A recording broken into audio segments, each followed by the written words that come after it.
Okay, so good morning mga tol. So today is November 13, 2024. So ito na yung day 21 ng ating Project 30 na kung saan ay mag-push up tayo ng 100 every single day. So right now, lakad muna tayo. So nasa Forest Park tayo today. So ikot ko muna kayo rito sa aking isa sa pinaka paborito kong pagjogingan, walking, jogging. So tayo sa Forest Park. So ikot lang tayo and then hanap tayo ng area mamaya kung saan natin gagawin yung ating push up challenge. So yun, enjoy muna natin yung tanawin. Ayan, so may mga nagbabike din dito pakonti-konti. Ayan, so ito,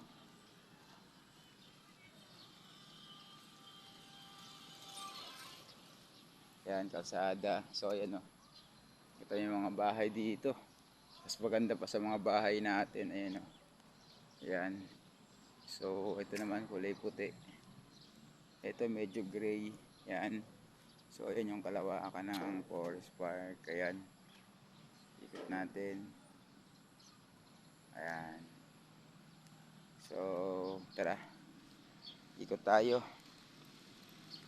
Tapos ano pa yung area para makapag-jogging tayo. Ay makapag push up. So since di natin dala yung patungan ng cellphone, yung sapatos ko lang gagamitin ko. So oras natin ay 8 AM na ng umaga. 8 AM na ng umaga.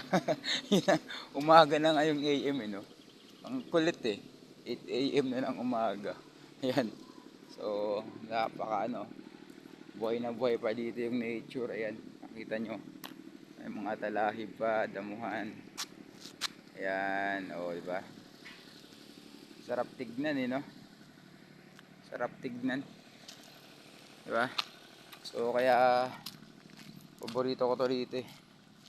Sarap dito minsan ka dito, mag-mindset, diba? Mag-process ng mga bagay-bagay. Kapag mayroon kang isang bagay na iniisip, punta ka lang dito, lakad ka lang. Tapos try mo iproseso. Kasi pagka ganun, mas maganda yung decision mo dun eh.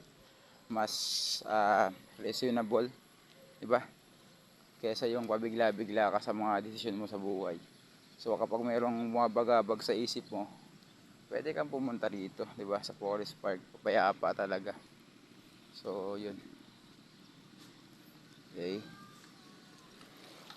pahinga ka lang dito, lakad ka lang. Di naman kailangan tumakbo lagi eh, diba? Kung wala ka pa sa mood, di lakad ka lang and then maya maya okay na yan.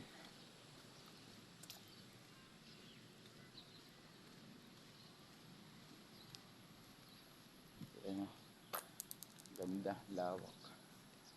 Ayan.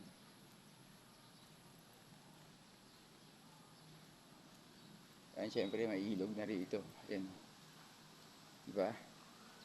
Nakagandahan dito, naririnig mo yung nature, diba? May mga ibon, mga kantang mga ibon, yung lagaslas ng ilog, tubig sa ilog, diba? Tapos dahil pang berde. So, gaganda pa ng mga bahay. Ayun diba? Ang gaganda eh. Mas maganda pa sa bahay natin. Naka-siomay. Ayan ito naman medyo white and black. Ito red and white. Diba? So, ayan mas may araw. Ayun pwede ka picture yung araw na yan. Diba? May araw. So, yun. Ganda rito kasi parang mas magiging grateful ka kapag diba? So siguro saan maganda, okay na tayo rito, no? Sige, hanap tayo ng area mas maganda-ganda, mas malilim-lilim, diba? So hanap tayo, try natin gawin yung 100 push up dito. Ayan, okay, tahimik dito kasi halos wala ng tao eh, gatong oras tapos na mag-jogging yung mga tao. Now, ito yung best time para mag-mindset ka dito. So, barin na natin to. Push up na tayo dito. Dito na sa kabila. Mas maganda rito. Yan. Natin ito.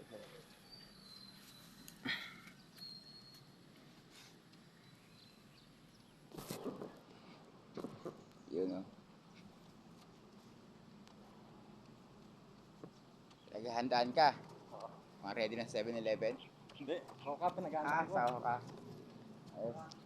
Sama ko. Kapit ang training. Ayos ah. Bunga ko. Ilang K? Takbo mo. Ilang K? 42. Pero nakamapiton ako. Training ako na mapiton. Ayos, ayos. Bunga ko sa loob ng isang taon. Bunga improvement.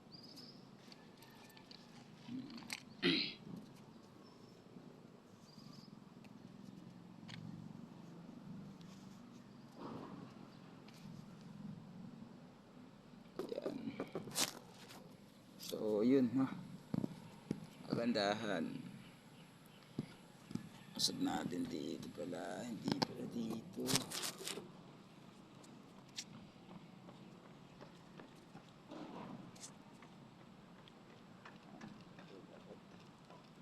Wait lang. Hindi natin mahanapan ng ano eh. Mahanapan ng magandang angle eh. Yun o. Kambabagsak. Alright. Pwede na siguro dito. Layo na nga eh. Layo pa masyado.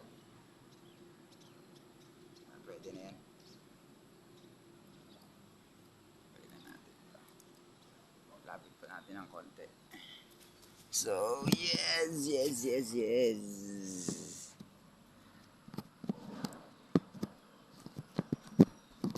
Hirap pag walang lagayan. Morning, Nay.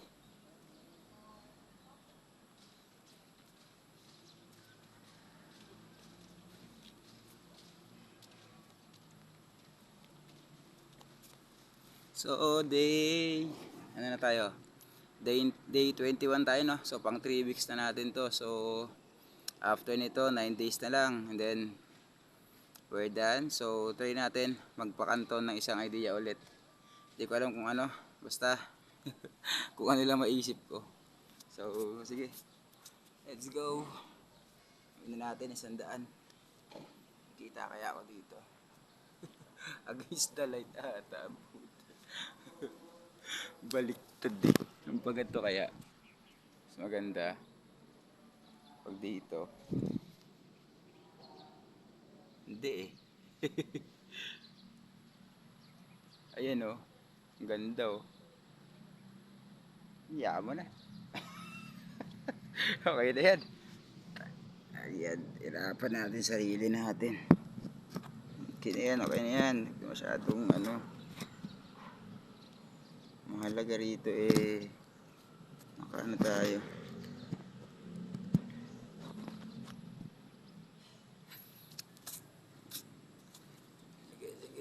Sige. Okay. 10.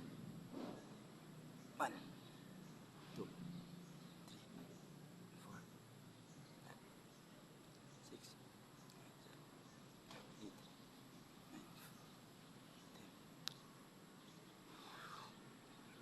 9, 10, 11, 12, 13, 14, 15, 16, 17, 18,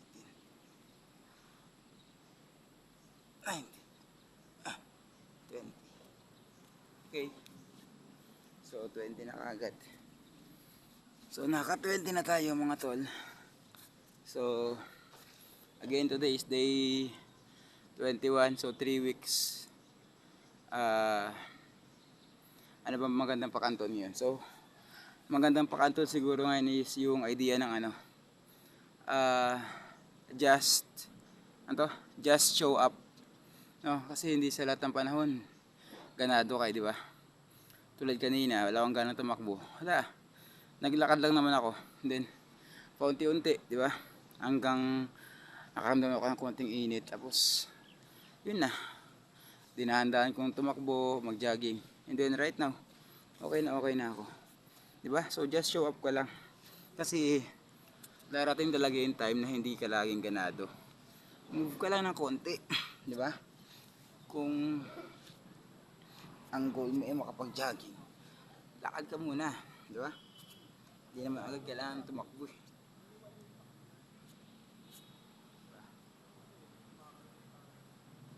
One, two, six, 8, 9, 10, 11,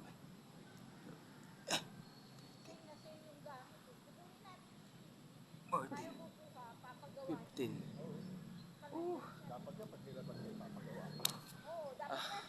Did. Okay, 35. Ay, morning. Taga-Deka lang din kayo, no? Oh, Sa Deka. the last in St. Clair. Kaya pala. Nako. Wala pa naman akong pagkuha. Saan kayo, sir? Shelter, yung Sa ano doon. shelter. Oo, kaya pala lagi namin. Sa may tulay lang, pagka ano rito. Oo. Malapit sa pharmacy po. Ah, parang... Nakikita namin kayo dun sa may ano eh, yung... Sa may... Deka. Kailan ba namin yung sa may... Lalakad sila. Yung Mag-ano. I Love Deka Home ba yun? Ah, Kaya kasama ko yung kanina. Kaya ano, sa susunod, dito rin kami. Busy kasi kami, hindi kami nakakapag-pawis din eh. Lakad-lakad na. okay na yan. Kesa wala. Oo, laging ayaw nitong dumudubi sa bahay. Ilakad nga kami ngayon. Dadaan pa rin. Okay, so yan na. Yan na tayo. 30, naka 35 na tayo. So, yun, no? So, may mga katulad ng dati. May mga kilala na tayo dito. Kaya, diba? Konting barian lang, no? Ay yung tinatawag na small talk, diba? Diyan nabigol din yung ano mo, diba? Camaraderie. Camaraderie, hindi, syempre. Diba? Ang ganda rin yung maraming kilala. So, 35. So, ang idea nga doon is just show up, diba? At tinatamad ka, hindi naman kailangan big moves eh. Simulan mo lang sa mga maliliit na bagay, di ba? Kung katulad goal natin, 100 push-up. Kung di mo agad kaya ng 100, kahit di mo kaya ng 10, edi isa lang. Di ba? Isa. After na isa, dalawa. Times 2 mo yun. O di 4. Until such time, ayun. Mabibuild na yung momentum, mas parang okay ka na. Di ba? Kasi iba yung mas lamang yung tao na tinatamad pero kumikilos. Kaysa yung tao na iniisip lang niya. Diba? Isipin niya nagagalaw lang siya kapag nakaramdam na siya ng motivation, diba? Most likely, mas lamang yung tao na hindi siya motivated pero gagawin niya isang bagay at doon niya i-build yung motivation. Kaysa naman yung tao na hayaan niya munang ma-feel yung motivation bago siya kumilos, diba? So most likely, yung una na pinili niyang gumalaw, siya yung mas may chance na motivate yung sarili niya, di ba? So ganun lang, just show up ka lang, di ba? Hindi ka laging okay, pero mas okay yun eh, no? Na mag-show up ka. Kasi doon nabibuild yung consistency at the same time. Syempre yung patience mo rin, di ba? Pati yung discipline. Kasi ganun nga lagi, yung emotion natin, slave tayo niyan eh. Kung magkapa-slave ka, di ba? Pero kung you try to fight, di ba? Dun hindi ka magiging slave, di ba? Temporary lang naman yun. So yun, so 35, isip yun malayo pa, 65 pa, di ba? Pero, try na natin ituloy.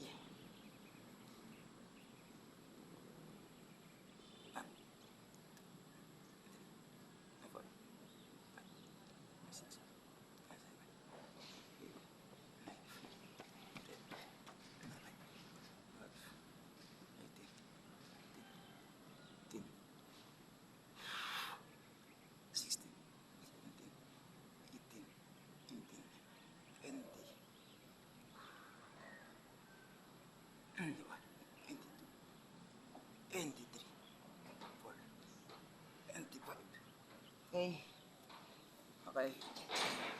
Ano na? So, 35 plus 25, 60. So, nakaka-60 na tayo. So, 40 na lang. 40. Whew!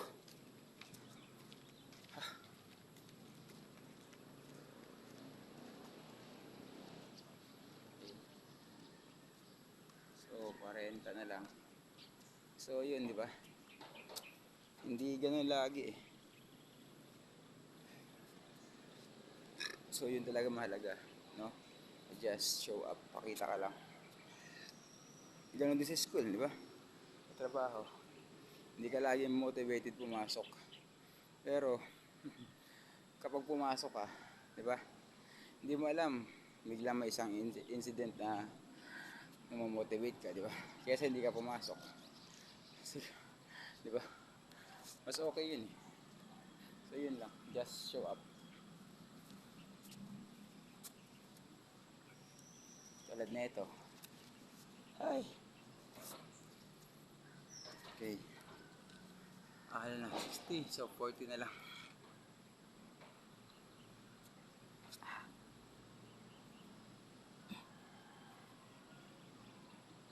One, two, three, 4, 5, 6, 7, 8, 9, 10. Okay. 70. So, 70, hindi ko alam paano natin tutuloy yung ating ano. Wala na ako ibang maisip dun sa show up. Basta show up ka lang sa buhay lagi. Diba? Na hindi laging ganado. Pero kapag nag-show up ka, mas malaki lagi talaga yung chance mo na manalo sa buhay. Lagi lang ganun. Diba? Parang sa boxing. Pag na-down ka tapos di ka na bumangon, siguradong talo ka na. Pero once na bumangon ka, may chance ka pang manalo. So yun, 70. So next, 30 tayo, 30.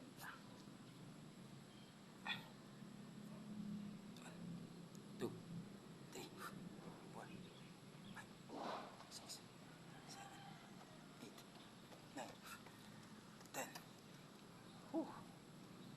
Okay. 80. Last 20. Pahinga na muna tayo. Wala na akong maiisip na ano na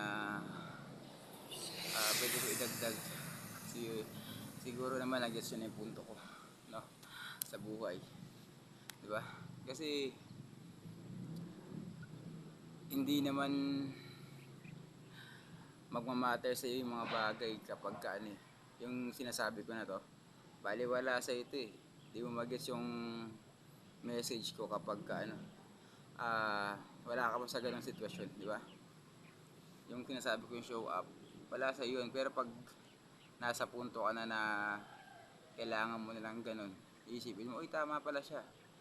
Nag-show up lang ako, di ba? Para rin sa pag-gym, di ba? Hindi ka laging ganado. Pero once na nasa gym ka na, di ba? Mas madali na yun eh. Kaysa nakahilata ka pa sa bahay. Isipin mo, sino mas may chance ang ano, gumanda yung katawan, di ba? Yung tao na nakahilata sa bahay o yung tao na tinatamad pero nasa gym. Kasi pag nasa gym ka na, di ba? Mas madali nang kuhain yung ano, dumbbell. Di ba? Yung mga yung weights doon kaysa yung nasa bahay ka lang. No? Asikasuhin mo pa yung susuotin mo, yung sapatos, no? Bubuksan mo pa yung gate. Tapos kung nagmumotor ka, lalabas mo pa yung motor, di ba? Hassle nun. So, di ba? So, yun lang. So, 20. Last 20. 1, 2,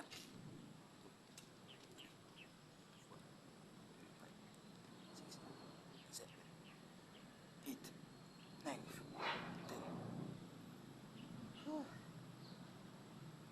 11, 18, 14, 15, 16, 17,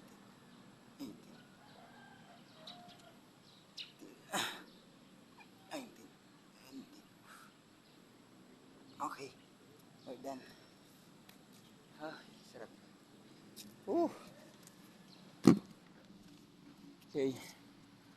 We're done. Tagal din, no? Ayan. So, yun na. Day 21, 3 weeks. So, last 9 days. So, yun muna mga tol. So, again, welcome ulit sa Forest Park. Ayan, Forest Park. Lawak. So, yan, may mga driving din dito. So, yun muna, bye mga tol. Ciao, bye-bye.